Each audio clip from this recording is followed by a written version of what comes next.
Hello everyone, ನಾನು ನಿಮ್ಮ professor Priyanka ಬನ್ಸೋರಿ ಮಾತಾಡ್ತಾ ಇರೋದು. ಸೊ ಲಾಸ್ಟ್ ವಿಡಿಯೋದಲ್ಲಿ ಕೆಸೆಟ್ ಆ್ಯಂಡ್ ನೆಟ್ ಎಕ್ಸಾಮಿಗೆ ಯಾವ ರೀತಿ ಪ್ರಿಪೇರ್ ಆಗಬೇಕು, ಯಾವ ರೀತಿ ಮಟೀರಿಯಲ್ಸನ್ನು ಕಲೆಕ್ಟ್ ಮಾಡಬೇಕು ಅಂತ ಈ ವಿಡಿಯೋವನ್ನು ಮಾಡಿದ್ದೆ. ಸೊ ಸಾಕಷ್ಟು ಜನ ಅದಕ್ಕೆ ರಿಪ್ಲೈ ಮಾಡಿದ್ದೀರಿ, ಯಾವ ಬುಕ್ಸನ್ನು ನೀವು ರೆಫರ್ ಮಾಡಿದ್ದೀರಿ ಅಂತ ಕೇಳಿದ್ದೀರಿ. ಸೊ ಅದನ್ನು ನೆಕ್ಸ್ಟ್ ವಿಡಿಯೋದಲ್ಲಿ ನಾನು ಎಕ್ಸ್ಪ್ಲೈನ್ ಮಾಡ್ತೀನಿ.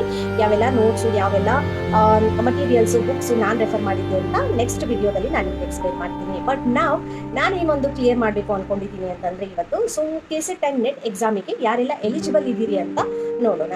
ಸೊ ಯಾರೆಲ್ಲ ಲಾಸ್ಟ್ ಸೆಮಿಸ್ಟರ್ PG ಅಲ್ಲಿ ಪರ್ಸ್ಯೂ ಮಾಡ್ತಾ ಇದ್ದೀರಲ್ಲ, ಅವರೆಲ್ಲನೂ ಕೆಸೆಟ್ ಆ್ಯಂಡ್ ನೆಟ್ ಎಕ್ಸಾಮ್ ಬರೀಲಿಕ್ಕೆ ಎಲಿಜಿಬಲ್ ಆಗಿರ್ತೀರಿ. ಸೊ ಈ ಒಂದು KSET and net, that is Karnataka state eligibility test KSET and UGC net ಅಂತಂದ್ರೆ ನ್ಯಾಷನಲ್ ಎಲಿಜಿಬಿಲಿಟಿ ಟೆಸ್ಟ್. ಸೊ ಕರ್ನಾಟಕದಲ್ಲಿ ಕೆಸೆಟ್ ಅಷ್ಟೇ ಅಪ್ಲೈ ಆಗುತ್ತೆ. ಸೊ ಕರ್ನಾಟಕದಲ್ಲಿ ಇರುವಂತಹ GFGC ಅಂದ್ರೆ ಗೌರ್ಮೆಂಟ್ ಫಸ್ಟ್ ಗ್ರೇಡ್ ಕಾಲೇಜಸ್ ಅಲ್ಲಿ ನೀವು ಅಪ್ಲೈ ಮಾಡ್ಬೋದು ಅಂಡ್ ಯೂನಿವರ್ಸಿಟಿಯಲ್ಲಿ ನೀವು ಅಪ್ಲೈ ಮಾಡ್ಬೋದು. ಈ ಒಂದು ಕೆಸೆಟ್ ಎಕ್ಸಾಮ್ ನೀವು ಕ್ಲಿಯರ್ ಮಾಡಿದ್ರೆ. UGC ನೆಟ್ ಅಂತಂದ್ರೆ ಏನಿದು ನ್ಯಾಷನಲ್ ಎಲಿಜಿಬಿಲಿಟಿ ಟೆಸ್ಟ್ ಅಂತಂದ್ರೆ ಆಲ್ ಓವರ್ ಇಂಡಿಯಾ ನೀವು ಯಾವ್ದು ಬೇಕಾದ ಯೂನಿವರ್ಸಿಟಿಯಲ್ಲಿ, ಡೆಲ್ಲಿ ಯೂನಿವರ್ಸಿಟಿ ಆಗ್ಬೋದು, ಮಣಿಪಾಲ್ ಯೂನಿವರ್ಸಿಟಿ ಆಗ್ಬೋದು, ಸೊ ಯಾವ ಯೂನಿವರ್ಸಿಟಿಯಲ್ಲಿ ಬೇಕಾದ್ರೂ ನೀವು ಅಪ್ಲೈ ಮಾಡ್ಬೋದು. ಅಲ್ಲಿನೂ ನೀವು ಅಸಿಸ್ಟೆಂಟ್ ಪ್ರೊಫೆಸರ್ ಆಗ್ಬೋದು ಅಥವಾ ನೆಕ್ಸ್ಟ್ ಪ್ರಮೋಟ್ ಆಗ್ಬೋದು. So KSET, net and PhD ಈ ಮೂರು ಎಲಿಜಿಬಿಲಿಟಿಯನ್ನ ಕೇಳ್ತಾರೆ ನಿಮಗೆ ಅಸಿಸ್ಟೆಂಟ್ ಪ್ರೊಫೆಸರಿಗೆ.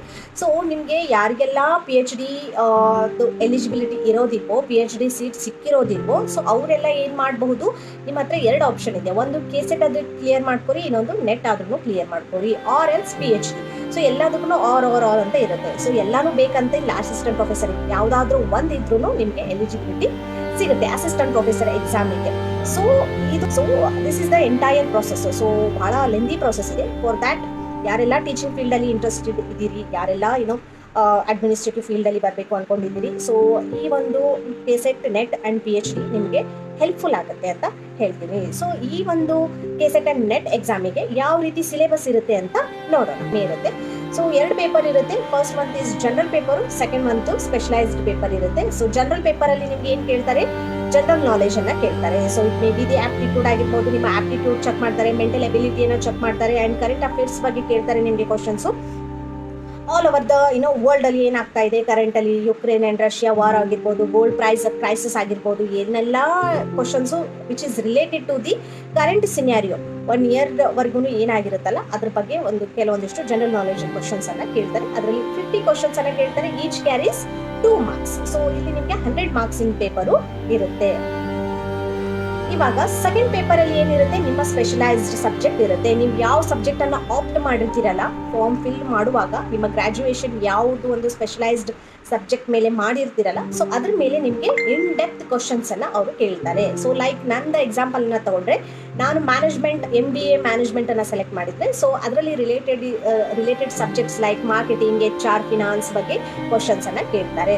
ಸೊ ನಿಮ್ಮ ಒಂದು ಸ್ಪೆಷಲೈಸ್ಡ್ ಟಾಪಿಕ್ ಮೇಲೆ ನೀವೇನು MBA ಮಾಡಿದ್ವಿ ಅಂತಂದ್ರೆ, ನನ್ನ ಎಕ್ಸಾಂಪಲ್ ಹೇಳ್ತಾ ಇದ್ದೀನಿ. ಸೊ MBA ನಮ್ದು ಎಂಟೈರ್ 2 years ಅಲ್ಲಿ ಎಷ್ಟು ಸಬ್ಜೆಕ್ಟ್ಸ್ ಇರುತ್ತಲ್ಲ, ಆ ಸಬ್ಜೆಕ್ಟ್ಸ್ ಮೇಲೇನೆ ಏನ್ ಮಾಡ್ತಾರೆ ಅವರು, ಆ ಒಂದು ಕ್ವಶನ್ ಪೇಪರ್ ಅನ್ನ ಸೆಟ್ ಮಾಡ್ತಾರೆ. ಇದರಲ್ಲಿ 100 ಕ್ವಶನ್ಸ್ ಇರುತ್ತೆ. So each carries 2 marks. ಇದರಲ್ಲೂ ಏನಿರುತ್ತೆ, 2 marks ಇನ್ ಕ್ವಶನ್ಸ್ ಇರುತ್ತೆ. ಸೊ ಇದಕ್ಕೆ 200 marks ಅಲ್ಲಿ ನಿಮಗೆ ಪೇಪರ್ ಇರುತ್ತೆ. ಸೊ ಟೋಟಲ್ 300 marks ಇಂದು ಪೇಪರ್ ಇರುತ್ತೆ. ಕೆಸೆಟ್ ಆಗಿರ್ಬೋದು, ನೆಟ್ ಆಗಿರ್ಬೋದು. ಸೊ ಇದರಲ್ಲಿ ಯಾವುದೇ ತರಹದ ನೆಗೆಟಿವ್ ಮಾರ್ಕ್ಸ್ ಇರೋದಿಲ್ಲ. ಸೊ ಅಸಿಸ್ಟೆಂಟ್ ಪ್ರೊಫೆಸರ್ ಎಕ್ಸಾಮ್ ಯಾವಾಗ ಬರೀತಿರಲ್ಲ, ಅಲ್ಲಿ ನಿಮಗೆ ಏನಿರುತ್ತೆ, ನೆಗೆಟಿವ್ ಮಾರ್ಕ್ಸ್ ಇರುತ್ತೆ. ಬಟ್ ಇವಾಗ ಕೆಸೆಟ್ ಅಂಡ್ ನೆಟ್ ಎಕ್ಸಾಮ್ ಅಲ್ಲಿ ನಿಮಗೆ ಯಾವುದೇ ತರಹದ ನೆಗೆಟಿವ್ ಮಾರ್ಕ್ಸ್ ಇರೋದಿಲ್ಲ. ಇನ್ ಕೇಸ್ ಫ್ಯೂಚರ್ ಅಲ್ಲಿ ಬರ್ಬೋದು. ವೈ? ಬಿಕಾಸ್ ಕಾಂಪಿಟೇಷನ್ ಜಾಸ್ತಿ ಆಗಿದೆ. ಸೊ ನಮ್ಮ ಕೇಸಲ್ಲಿ ನೋಡಿದ್ರಿ ಅಂತಂದ್ರೆ, ನೀವು 25 ಅಲ್ಲಿ ನೋಡಿದ್ರೆ nearly 10 to 13 lakhs candidates apply ಮಾಡಿದ್ರು. ಸೊ ಇಟ್ಸ್ ವೆರಿ ಟಫ್ ಆಗ್ತಾ ಹೋಗ್ತಾ ಇದೆ, ಕಾಂಪಿಟೇಷನ್ ಜಾಸ್ತಿ ಇರೋದ್ರಿಂದ. ಸೊ ಅದು ಬರೋಕ್ಕಿಂತ ಮುಂಚೆ ನೀವು ಎಕ್ಸಾಮ್ ಅನ್ನ ಕ್ಲಿಯರ್ ಮಾಡಿದ್ರೆ ಇಟ್ಸ್ ವೆಲ್ ಅಂಡ್ ಗುಡ್ ಅಂತ ಹೇಳಲಿಕ್ಕೆ ಇಷ್ಟಪಡ್ತೀನಿ.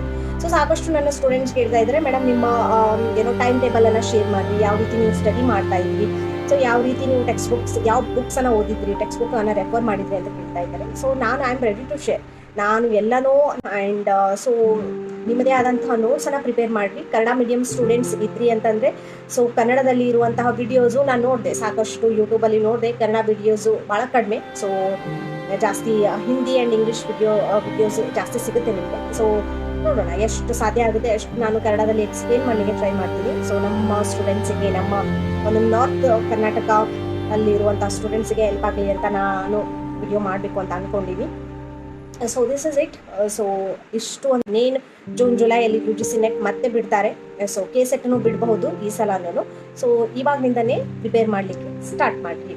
Thank you and all the best.